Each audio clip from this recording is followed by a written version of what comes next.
Bonjour. J'aimerais parler aujourd'hui de prospective géopolitique, parce qu'on a tous vu l'hyperpuissance américaine se prendre les pieds dans le tapis à l'entrée du XXIe siècle. Et la question est devenue de savoir qui va les remplacer en termes d'hyperpuissance ou de superpuissance. Est-ce que mon enfant travaillera pour quelqu'un qui s'appelle John ou pour quelqu'un qui s'appelle Chen? C'est pas le même monde.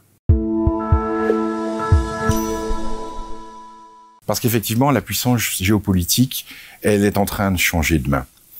C'est pas forcément l'hyperpuissance chinoise qui va se produire. Ce qui, selon toute probabilité, va se produire, c'est l'émergence de nouvelles citadelles, des groupes de nations, sur le modèle de l'Europe, qui vont mettre en commun leurs ressources et leurs puissances, qu'elles soient économiques, militaires, avec une forme d'union monétaire, une ouverture des frontières. On a vu ça, bien sûr, avec le nouvel espace économique européen qui traversera peut-être la Méditerranée pour reformer une sorte de nouvel empire romain. On voit ça avec les nouveaux accords qui sont en train d'être réécrits sur une alliance nord-américaine, mais on voit ça également en Amérique du Sud, avec le pacte andin, et puis avec le Mercosur, qui sont en train d'unifier l'Amérique du Sud avec un peso unique et une ouverture progressive des frontières. Une vraie puissance qui est en train d'émerger. On voit ça également en Afrique, avec l'Union monétaire ouest-africaine, ou avec la SADC qui commence à unir l'Afrique du Sud avec ses voisins. On voit ça bien sûr avec le Gulf Countries Council, une sorte d'OPEP entre pays musulmans. On voit ça avec l'ASEAN, qui est en train de regrouper des pays de cultures très différentes, des pays bouddhistes, des pays catholiques, des pays musulmans, qui sont en train de s'unifier pour organiser ensemble leur développement. On le voit également avec l'union qui est en train de se fabriquer entre l'Australie et la Nouvelle-Zélande, qui s'appelle la Closer Economic Relationship. On voit quelque chose s'organiser autour de la Chine avec la Chinese Economic Partnership Agreement. Et puis enfin, on voit la Russie qui est en train de former une nouvelle forme d'impérialité économique autour de l'ancienne URSS.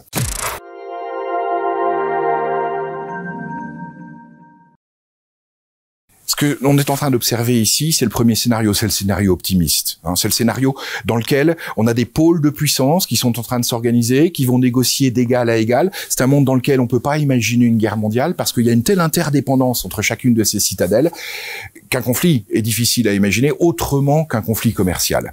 Mais s'il y a un scénario optimiste, il y a aussi un scénario pessimiste, plus pessimiste. Ce scénario, il implique une autre forme d'organisation.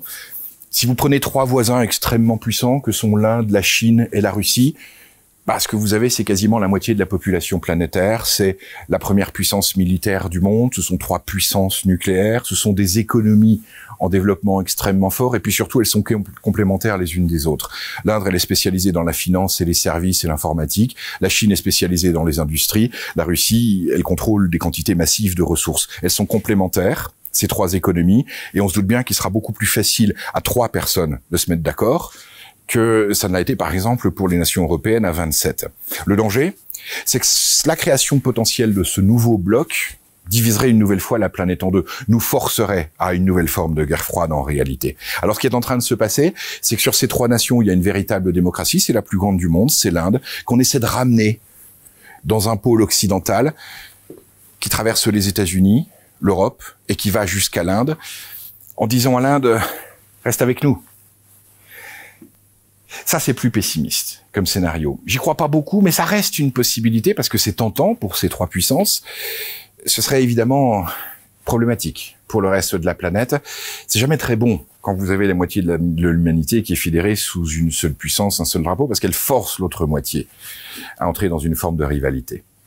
Merci pour votre attention.